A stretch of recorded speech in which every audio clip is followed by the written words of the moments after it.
नमस्कार। मैं इंद्रजीत यादव, सहायक आचार्य हिंदी, राजकीय महाविद्यालय बहरोड। आज बीए तृतीय वर्ष के सिलेबस में समायोजित प्रिय प्रवास महाकाव्य के पवनदूती संदेश के पदों के विषय में चर्चा करूंगा। पूर्व कक्षा में हमने राधा द्वारा पवन को दिए जाने वाले उपदेश के विषय में चर्चा की थी। राधा पवन को समझा रही है कि जब आप रास्ते से मथुरा वृंदावन से होते हुए मथुरा जाएंगे, ब्रज प्रदेश से मथुरा के लिए गमन करेंगे, तो कुछ काम हैं जो तुमको करने हैं। यहाँ राधा का लोक सेवक जो रूप है, लोक हित को चाहने वाला जो रूप है, उस रूप को हरिओं जी ने हमारे सामने रखा है। पूर्ववर्ती कवियों ने राधा को केवल कृष्ण के वियोग में रोने वाली, उसके वियोग में संतप्त रहने वाली राधा का ही वर्णन किया था। यहाँ हरिओं जी ने युगानुरूप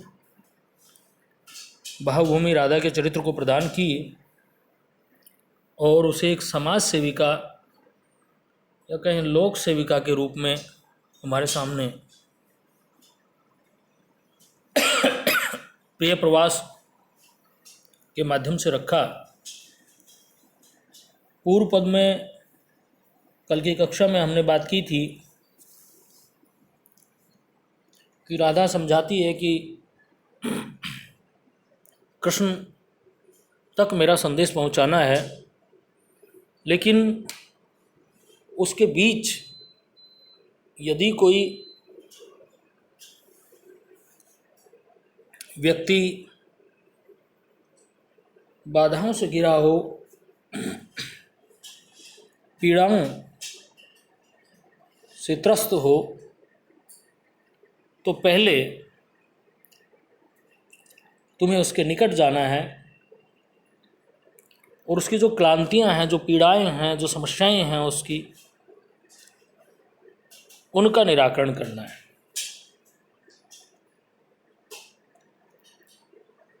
उसका संताप मिटाना है और उस व्यथित और दुखी परेशान इंसान को, मानव को चिंता रहित कर देना है या कहीं प्रसन्न चित्त कर देना है।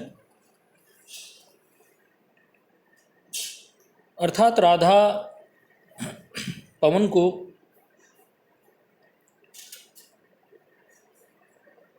उसके करणीय और अकरणीय कार्यों के विषय में बता रही है। एक लोक सेविका का स्वरूप उभर कर आ रहा है।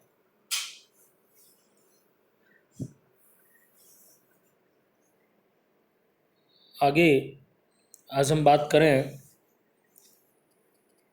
कि विरह से त्रस्त राधा पवन को संदेश देकर आगे कहती है, संलग्ना हो सुखद जल के शांति हारी कणों से, लेके नाना कुसुम कुल का गंध आमोदकारी, निर्धूली हो गमन करना उद्धता भी न होना, आते जाते पथिक जिससे पंथ में शांति पावें। कि राधा समझा रही है कि तुम जाओगे तो तुम्हारी वजह से किसी भी व्यक्ति मात्र को, प्राणी मात्र को किसी तरह की परेशानी नहीं होनी चाहिए। अर्थात तुम्हें मानवोचित कर्म करने हैं, मानवता से प्रेरित कार्य करने हैं जहाँ किसी भी व्यक्ति को किसी तरह की पीड़ा नहीं हो, कोई परेशानी नहीं हो।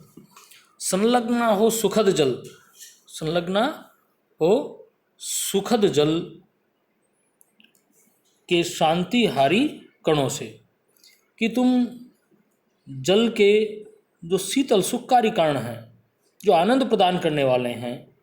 संलग्न, संलग्न होना यानी कि आप में शीतल जल की कुछ बूंदें हों या शीतल जल का संसर्ग तुम्हारा हो सुखद जल के शांतिहारी कणों से, कि किसी भी व्यक्ति की पीड़ा को शांतिहारी कणों से यानी कि उसकी पीड़ा को हरण करना, उसको आनंद प्रदान करना, उसको सुख प्रदान करना, इस तरह के जल से सरोवर होकर तुम आगे बढ़ना। सुखद, सुख देने वाला जल, कि वो जल जो आदमी को सुख दे, जो मानव को सुख दे, ऐसे जल से सरोवर होकर शांतिहारी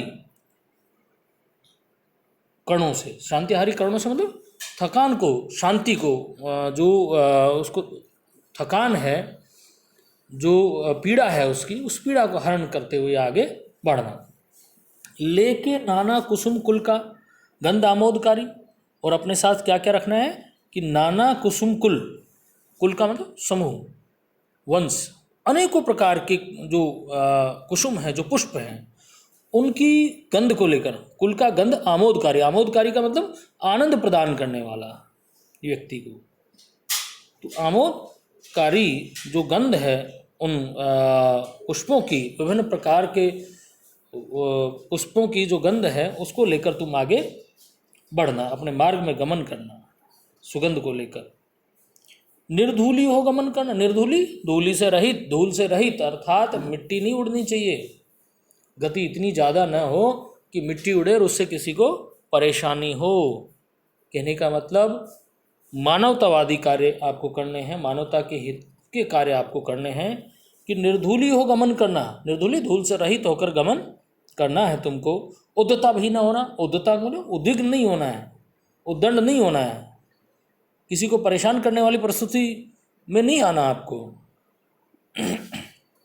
आते जाते पथिक, जिससे पथ में शांति पाऊं, कि इस वेग से तुम बहना जहाँ किसी को कोई परेशानी नहीं हो, तुम्हारा वेग कम होना चाहिए, मिट्टी साथ में नहीं उड़नी चाहिए, जिससे कि मार्ग में आते जाते जो पथिक हैं उनको शांति का अनुभव हो और उन्हें किसी भी तरह की असुविधा नहीं हो। यानी कि राधा लोकहित के चिंतक के रूप में इन पदों में उभरकर सामने आई है।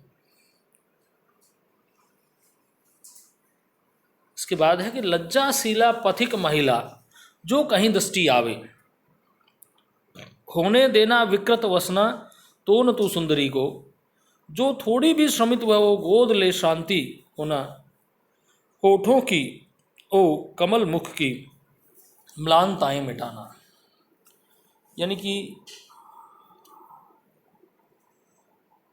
कोई महिला यदि दिखाई दे और वो शांत हो, वो थकी हुई हो, चेहरे पर उदासी हो, मलिनता हो, उस परिस्थिति में पवन को क्या करना है।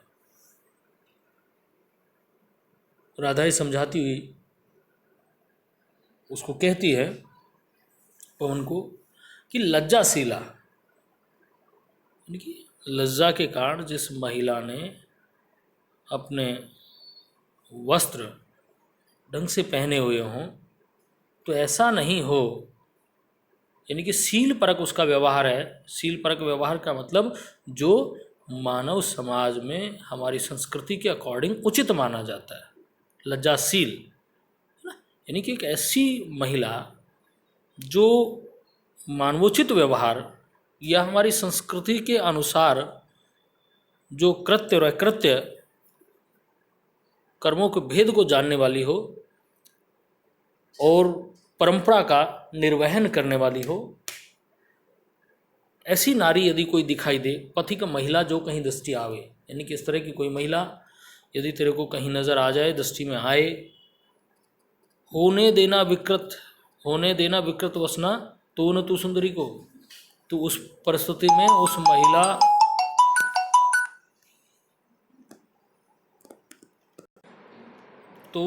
महिला ने जो वस्त्र धारण किए हुए हैं उनको विकृत मत करना, किसी तरह की उसको परेशानी नहीं आनी चाहिए। जो थोड़ी भी श्रमित वह हो गोद ले शांति खोना। यदि थोड़ा सा भी तुझे लगे कि वो थकी हुई है, परेशान है, तो श्रमित का मतलब थके हुए होना, तो गोद लेकर यानी कि उसको कोमल स्पर्श करके और शांति को खोना, यानी कि उसकी जो पीड़ा है, उसकी जो थकान है, उसको दूर कर देना। होठों की वो कमल मुख की म्लानताएं मिटाना। म्लानताओं का मतलब है उदासी, कि उसके होठों पर यदि अत्यधिक श्रम के कारण, थकान के कारण यदि मलिनता आ जाए, म्लानता आ जाए, उदासी छा जाए, तो होठों की वो कमल मुख की, उनके होठों की और कमल के समान मुख की, रूपक अलंकार का व्यवहार कमल मुख में हुआ है। होठों की वो कमल मुख की म्लानताएं मिटाना। म्लानताएं का मतलब उदासी को, कि उसके होठ और मुख की उदासी को तू दूर कर देना। अर्थात राधा पवन को मानवोचित व्यवहार या मानवता से प्रेरित व्यवहार करने का उपदेश दे रही है। इस संदेश कृष्ण तक जाना है, पर बीच में यदि कोई भी व्यथित परेशान व्यक्ति दिखाई दे तो पहले उसकी पीड़ा का हरण करना है और उसके बाद तुझे आगे बढ़ना है। चलिए दोस्तों, आज की कक्षा में इतना ही। कल फिर मिलेंगे आपसे। धन्यवाद।